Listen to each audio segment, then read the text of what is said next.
A subject complement is a crucial part of a sentence that helps clarify or enhance the subject. It can be a noun, pronoun, or adjective that follows a linking verb. Think of linking verbs as connectors. They link the subject to more information about it. For instance, in the sentence, the sky is blue, the word blue is the subject complement. It describes the subject, the sky, giving us a clearer picture of what it is like. Let's dive deeper with more examples.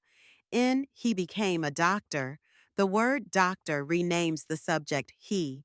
It tells us what he has turned into, completing our understanding of who he is.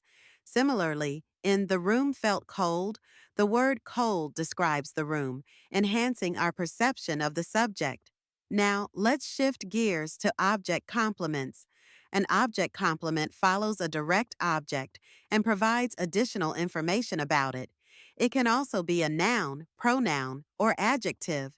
For example, in the sentence, they elected her president, the word president renames the direct object, her. It tells us what role she has been given, completing the meaning of the action. Another example is the painting looks modern.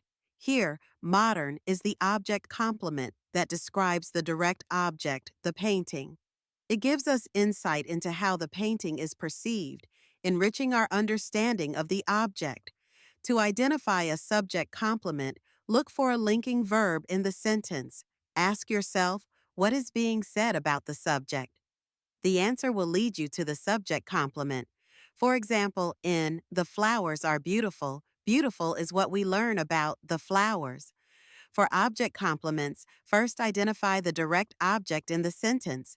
Then look for any words that follow it and provide more information. In They named the dog Max. Max is the object complement that renames the direct object, the dog. Here's a tip.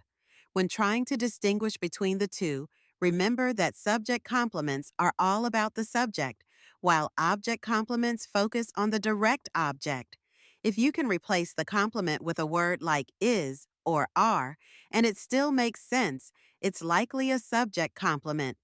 If it completes the meaning of a direct object, it's an object complement.